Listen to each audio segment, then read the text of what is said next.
All right, Crim 5, this is Chapter 3. We are going to talk about police-community relations, an overview, kind of talk about the fact that this is not a new concept and that police-community relations have been around for a while. We'll talk about how it kind of started and kind of how it's changed over time and how it continues to change. But obviously, I think it's pretty apparent, but still should be said, it's pretty important, the relationship between police and the community. And this is not a one-way relationship. It is not only important for the police to make an effort to have a good relationship with the community, but it's also important for the community to have a good relationship with the police. The police rely on the community as much as the community relies on the police. Without the community, the police would not be able to solve crimes. Without the police, the community would not feel safe. And so this is kind of a really interchangeable, interdependent, as your book says, relationship, and both need each other.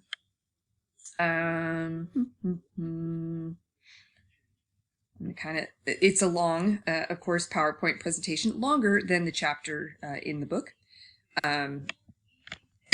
Excuse me, no, I don't have COVID. Just a morning, my normal morning. Yeah, I'm not a smoker either. I don't know why I wake up in the morning and sound like I'm one. But yeah, I'm doing this in the morning, which is not my favorite time of day. But anyways, constantly and complicated changes. So change is something that is constant. We know that. Our communities, our society is constantly changing. This year, I should say, and I'm recording this in January of 2021. So if you're in my class in 2025 or something, sorry, I recorded this like 4 years ago. But anyways, it's January of 2021. The year 2020 in and of itself has been, sorry, I'm going to use some bad language right now, so be prepared. It's been a shit show. Between COVID, politics, and racial relations, let's say, the community and police relationships have been just really strained throughout the year. And honestly, watching those relationships change, even through this year alone, have been painful to watch. So do relationships between, police and the community change throughout time? Of course they do. But we're going to talk about how those relationships kind of are cyclical. And you're going to see that the 1960s and 70s were really similar to now, minus, of course, the worldwide pandemic, but we'll get to that. So successful police-community relations must take into account the exchange of relationships, meaning that both the police and the community need to, number one, trust each other. They need to care about feedback from each other, and they need to take the time to build those relationships. If the community isn't going to take the time to even try to build those relationships with the police, then those relationships aren't going to work, and vice versa. So it also is really tough to get police officers to buy in to the whole concept of community relations. And we're going to talk more about this throughout this PowerPoint presentation. But a lot of times police agencies will spend all this time, money, energy in making these community relations programs, and guess what happens? The economy takes a dump, and boom, the first programs to get cut in the whole realm of the police world are those community relations programs. So when finances get bad, like the 2008-2009 recession, those are kind of the first things that are going to kind of go. So like I said, it's also kind of almost hard to talk police officers into buying into those types of programs, wanting to be in those units. Okay, so historical perspective. We're going to go back now in time and talk about, this is really annoying because this guy's name is not Sir Walter Peel, so I'm not going to ask you what his name is, because the PowerPoint, why I didn't fix the PowerPoint, I don't know, that's a good question. His name is Sir Robert Peel. His name is not Sir Walter Peel. Who knows who edited this? It was not me. Copyright to the Pearson, whatever. His name was Sir Robert Peel, and he was the head of the Metropolitan Police. It was in England in the early 1900s, and he was kind of one of the first people to believe that the police officers should interact more with the community in order to prevent crime, as opposed to responding to crime after it took place. And you probably, if you've taken a criminology class before, you probably heard of him and the Bobbies. That was kind of like the first, that was the nickname they had for police officers at the time. They were the Bobbies in England. And these two guys, who knows if their names are right or not, Charles Rowan and Richard Mayne. Hopefully Pearson actually got those two right. But they were kind of the first people who came up with the concept of community relations. So in the early 1950s, back in the 1950s here, the idea of community relations was really to try and get the wealthy, middle class, and wealthy people to respect and go along with the police. This was a time when police officers argued that that thin blue line was the last defense against the dark forces of crime and disorder.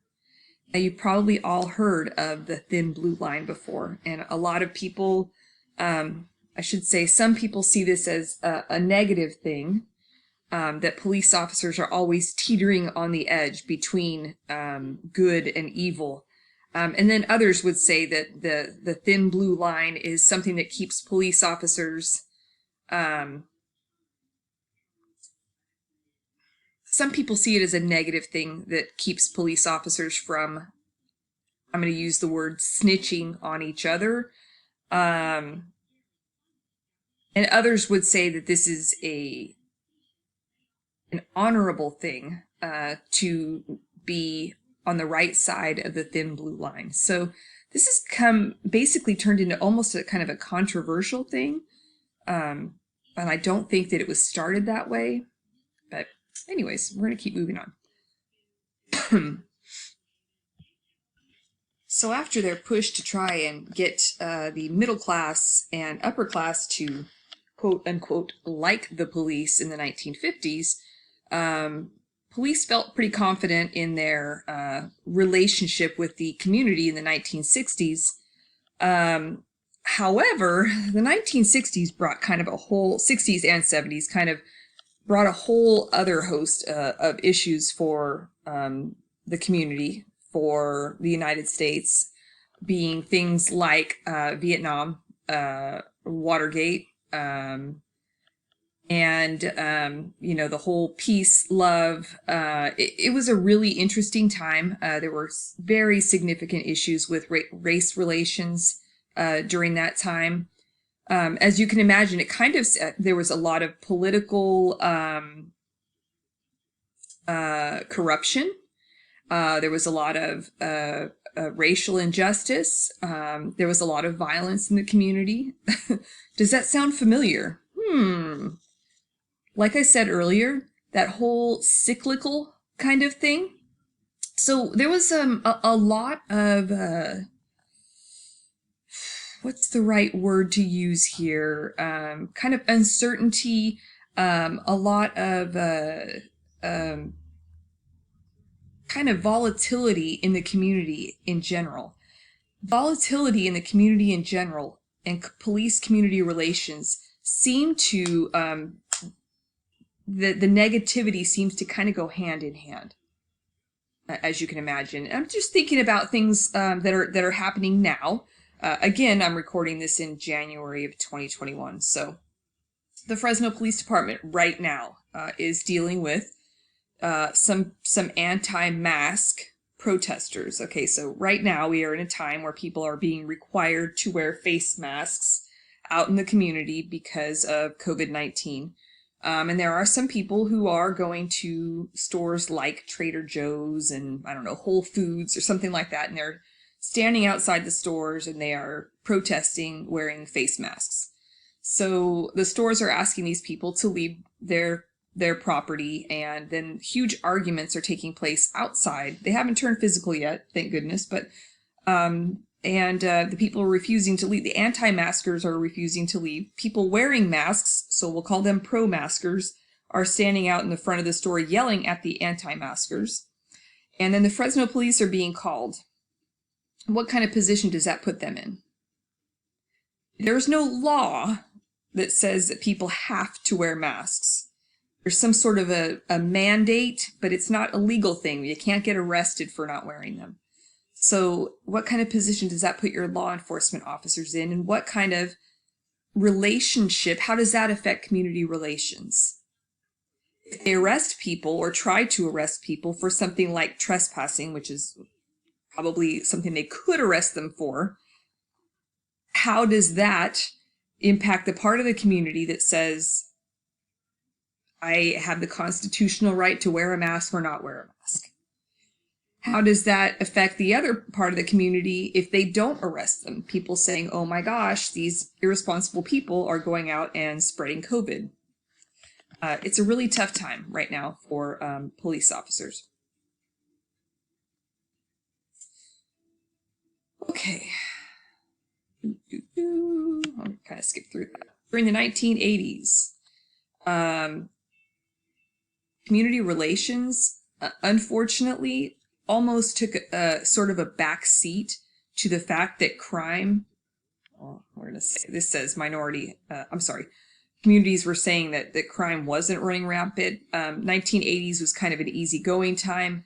End of the 1980s, beginning of the 1990s, things started going crazy again. So crime prevention units became really popular. And I'm going to go back here. In the late 80s, early 90s, when I was a student, actually early 90s, when I was a student at Fresno City College, like you guys, except for I was actually on campus, sitting in the forum hall. I'm sure old administration building was condemned at that time, so I know I wasn't in that building. But anyways, when I was back at Fresno City College, became the crack era, and the crime rates were out of control. So people weren't really all that concerned with community relations at that time. They were worried about police officers arresting people, so we weren't getting murdered.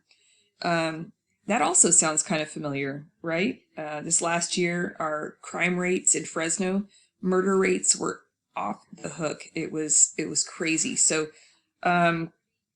lots of interesting things come cyclically, and our concerns about police community relations and prioritizing that relationship kind of shifts with what's going on in our communities. So even under the best circumstances, community relations programs suffered from both neglect, from being given low priorities by the police departments. Right now, what is your concern in Fresno? Knowing that last year was 2020 was a year where we had a very high crime rate. Do you want officers spending their time building community relationships, or do you want them trying to catch the murderers? I don't know. I mean, it's a tough call, correct? Also, officers, when you finish the police academy, if that's what you're interested in doing, do you want to go to the community relations unit, or do you want to go to the gang unit, or the homicide unit, or the drug unit, or you get what I'm saying here? A lot of people who are new recruits and want to go into police work aren't necessarily interested in working community relations. So it's tough to get officers recruited to that particular unit. I kind of skip through stuff. It also can kind of be tough when we as normal citizens are trying to help police officers and we get discouraged when the police basically shut us down. They shut us down for a good reason, typically, but that also does kind of sometimes maybe damage our relationships. Setting up a community relations unit in your department is a great first step, but like your book says, it is only a first step. Just having a unit is great, but actually doing the work and getting out there and building relationships with people in the community is the actual important work.